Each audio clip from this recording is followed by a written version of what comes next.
Meu nome é Gilmar Oliveira, eu tenho 39 anos, sou competidor desde os 19 e eu moro na cidade do Gama, Brasília, Distrito Federal. E é jiu-jitsu que eu gosto de fazer, tento fazer com maestria tudo que eu faço e pretendo dar continuidade a isso até quando Deus me permitir. Na verdade, eu não fui atrás do jiu-jitsu. Eu conhecia muito pouco do jiu-jitsu. Eu fui atrás do boxe na academia e vi um treino de jiu-jitsu, gostei e resolvi experimentar. Na época o pessoal tinha uma visão muito retrógrada assim, da questão do jiu-jitsu, mesmo da luta, né, do vale tudo. Eles achavam que tipo assim, só trocar soco era o suficiente. Havia muito preconceito. Eu escutava algumas piadinhas e tal, tá se agarrando com homem, essas coisas. Bobagem.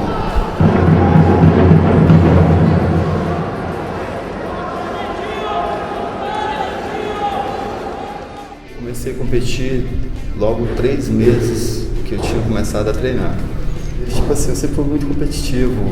Quando eu tinha uns atletas na minha academia que eu achava, mesmo os caras não sendo tão graduados, porque na época não tinha muitos graduados. O cara que era o cara surpreendente do tatame lá era faixa roxa. Então a gente ficava assim, deslumbrado com o jogo do cara. Aí falei, eu quero ser igual esse cara. Eu quero chegar lá. Aí é uma pena, porque ele até hoje é meu amigo e ele parou ainda na faixa roxa e eu prossegui. Ele poderia ter alcançado um caminho mais longo, mas eu via isso como um propósito. Eu acho que é assim que os alunos me veem hoje. Eu quero ser igual aquele cara, como os alunos veem outros atletas de ponta, entendeu? Muitos atletas de ponta, assim, eu quero o jogo daquele cara. O atleta admira um pouquinho de cada atleta. Eu recebo muito elogio assim, com relação ao meu jogo, assim, de pessoas que eu nem conheço, que nunca me viram, que não é nem dentro da minha academia. Então isso para mim, quando acontece isso, me dá um bem-estar muito grande, porque a gente vê que aquela mesma admiração que eu tinha no início com relação àquele meu amigo faixa roxa, hoje os atletas têm comigo, atletas faixa preta têm comigo, e isso é muito importante.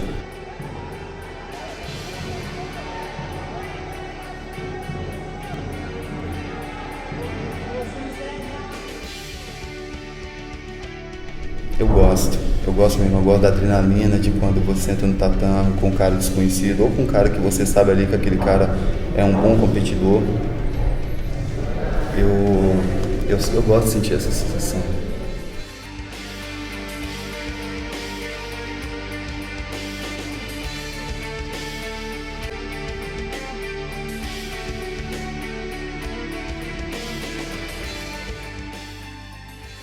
Na seletiva de Abu Dhabi que eu lutei em São Paulo, teve um cara que lutou comigo lá que eu praticamente mostrei a identidade, muito gente boa, depois a gente fez uma amizade legal. Ele não acreditou que eu tinha 38 anos que eles foram ano passado.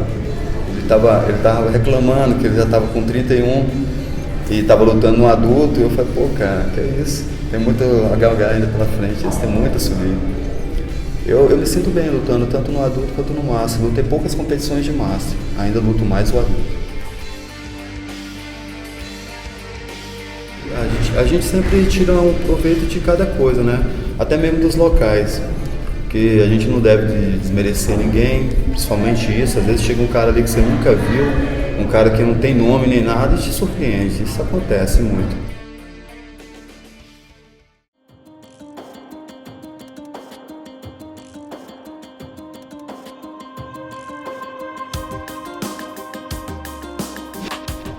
Eu fiz uma competição onde eu dei um mole com o meu pé. Eu fiz uma bobagem, assim, um erro de faixa branca, vamos dizer assim, entendeu? Não sendo nenhum faixa branca. Mas tive que ficar 3 meses parado do meu trabalho, de certa forma. Eu acabei não podendo dar aulas e me prejudicou um pouco. Peguei o cara, eu estava ganhando dele até um conhecido da Ribeiro, e eu estava já ganhando dele de 12-0. Não tem professor! Faltando poucos segundos para acabar a luta, 15 segundos, se não me engano. Eu com o mata-leão encaixado, mas ele muito forte, segurando minhas mãos assim, muito bem defeso. Aí eu falei, na minha cabeça eu queria finalizar. Aí eu peguei para dar um arroxo maior, eu cruzei a perna. Nesse momento ele se aproveitou e se jogou para trás. E acabei quebrando o tíbia.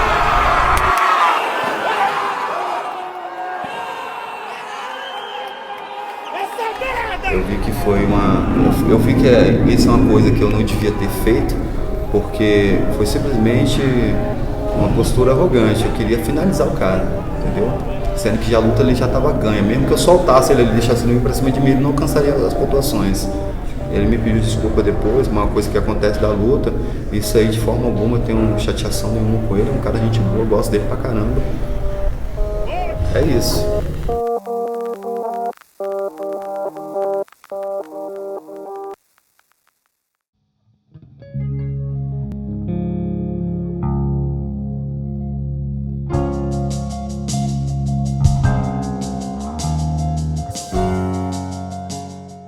Eu já tive uma certa dificuldade em fazer guarda.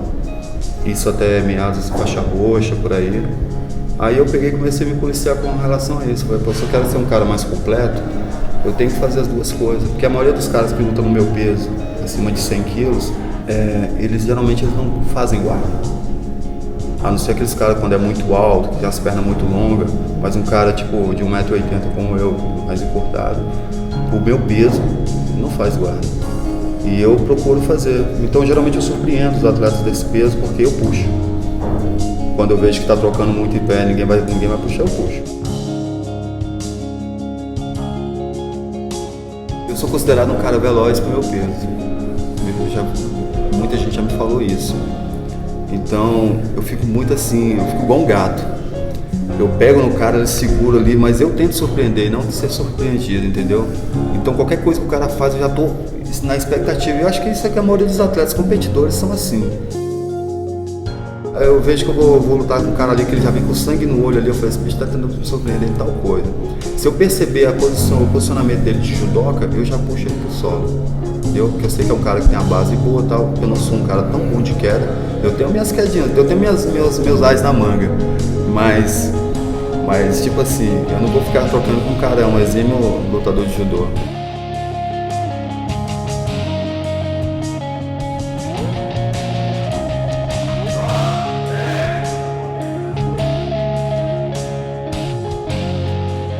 Gilmar Oliveira, ele joga de guarda aberta, né? Devido à sua flexibilidade, com toda aquela força, Gilmar é um atleta que consegue botar o pé atrás da cabeça, ele tem muita flexibilidade e muita explosão. Quando nós percebemos isso, eu falei, Gilmar, eu preciso trabalhar com você jogando aberto. Eu não preciso que você trabalhe de guarda fechada. Eu preciso, quando você trabalhar de guarda fechada, que você finalize. Certo? E é isso que eles fazem. Eu lembro de uma competição, a gente tinha acabado de fazer a competição, aí o rapaz virou para mim e falou assim, professor Piese, vem cá, o senhor só ensina pro Gilmar ir pras costas e finalizar? Eu falei, ué, não tá bom não?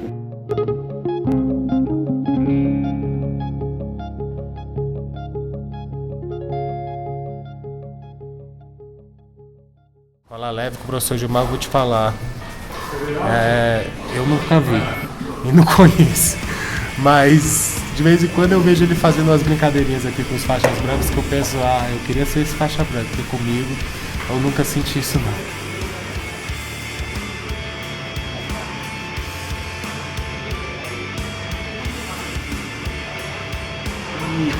O que eu acho excepcional nele é que ele nunca tá fora de forma.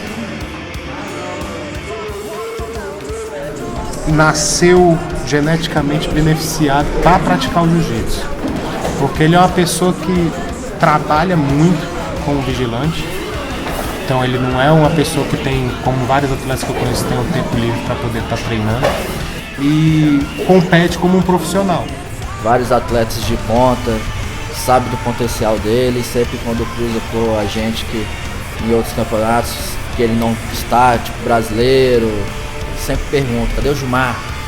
Aí a gente vai explicar a dificuldade que ele tem. Ele trabalha, ele tem uma família, tem filhos, né? Então, se um atleta for querer seguir essa profissão mesmo de competição e virar profissional, ele tem que ter a liberdade de estar todo final de semana viajando, competindo, tendo patrocínio, que tudo gera um custo muito grande, né?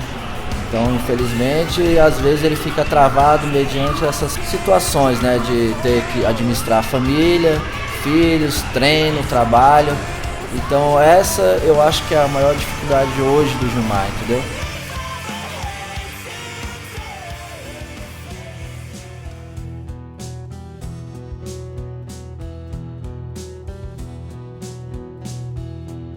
Eu trabalho como vigilante, ele me trouxe algumas coisas boas, assim, muitos amigos bons, admiradores que por acaso descobriram de alguma forma, viram vídeos e aqui foi um ponto positivo para mim, porque eu adquiri vários alunos através disso.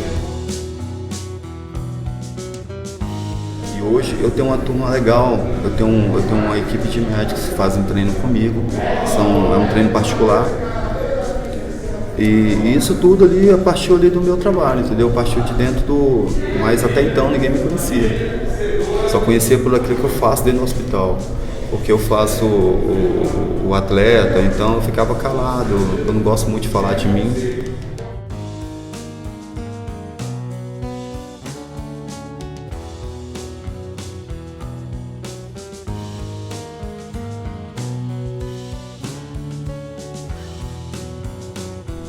Eu não tenho patrocínio, já tive patrocínio, eu faço mesmo porque eu amo esporte, eu tiro do bolso, vou do bolso e algumas vezes meus amigos, os mesmos médicos que são meus alunos, eles me ajudam.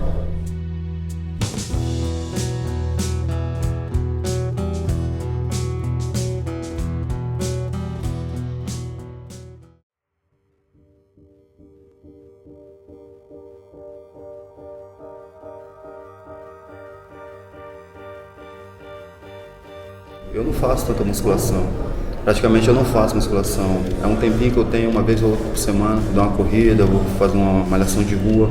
Eu não sou de dentro da academia, eu não fico dentro da academia malhando. Eu tenho amigos em muitos lugares, graças a Deus, isso aí é um diferencial na minha vida. Onde eu chego eu sou bem recebido, muitos amigos me chamam, me convidam, vai na minha academia, vai tal lugar, vai tal lugar. Então isso faz a diferença e eu acabo me aproveitando muito disso também, porque eu pego bastante treino diferente.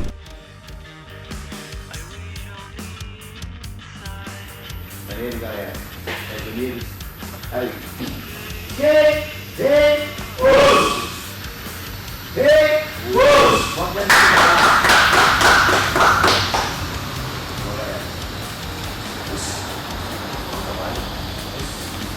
Eu acho que deveria voltar àquela graduação, tipo assim, o professor te olha e te analisa, porque eu acho que tem que ter essa diferenciação. O cara não quer competir, ele é aquele senhor de idade ali, que está ali na academia por admiração, por gostar mesmo do negócio. Vamos ver direitinho e vamos subir nele conforme ele vai ter uma pequena melhoria. Ele não vai ser nunca um atleta de ponta.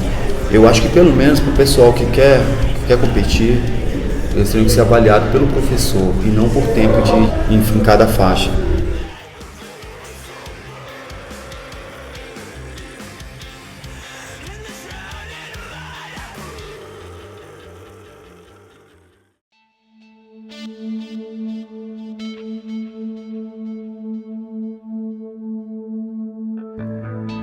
Quando o Gilmar entra na área de luta, todos nós entramos com ele, você entende? Então a gente se sente super feliz com isso.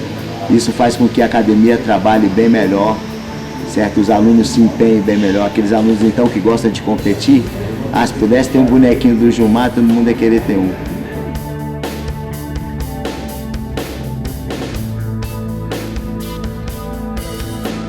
O que eu vejo muito assim, que eu tento conversar com alguns garotos que estão iniciando e tal, é a gana de querer ser melhor do que você. Ele vai poder ser melhor do que você, mas aquilo com o tempo, e às vezes ele vem pra cima assim, acaba te machucando. Aí eu falo, não, vai com calma, não é assim e tal, começa a ensinar ali alguma coisa pra ele assim, aí tudo melhora, tudo fica melhor. E eu tento sempre ajudar os meus parceiros de treino, porque os meninos estão assim e tal, eu vejo que tá fazendo alguma coisa, eu vou lá, faço, finalizo e falo assim, tu errou em tal lugar, tu errou assim, tu errou assado, conserta isso, melhora isso, olha só, tá posicionado errado. E é assim que eu vou trabalhando com os caras, mesmo que eu não conheço, eu costumo sempre ajudar.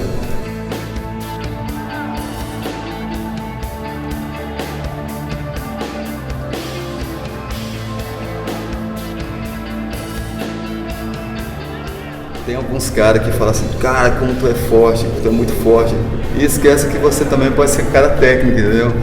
Porque força por força, eu travo força aí com um cara de cavalo que não tem precedência. Geralmente quando eu luto assim no pesadíssimo, eu sou um dos menores da categoria.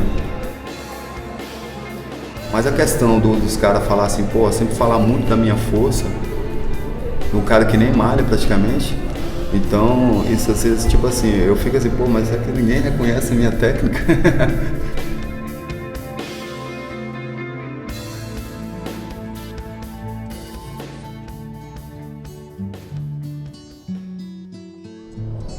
É um sonho meu, tipo assim, eu tinha um dia, eu subi no pódio de um lado, meu filho do outro. E eu tá lá com ele, torcendo por ele, no corner dele. Depois ele lá no meu, gritando por mim também. Eu ir lá, dar um abraço nele, subir junto com ele, botar a medalha no peito dele. Eu tenho minha filha Letícia e também, ela não é tão, ela gosta assim, ela me admira. Ela fala assim pra todo mundo, pô, meu pai é bom. Eu sinto que ela sente orgulho disso. Mas ela já, tipo assim, eu falo, filha, vamos treinar um pouquinho, vou fazer isso que eu brinco com meu filho. E ela não quer. Raramente ela quer. Agora eu espero que isso mude um pouco, porque se ela quiser futuramente, aí esse sonho é um trio, né? É nós três lá no tatame, é nós três no pódio.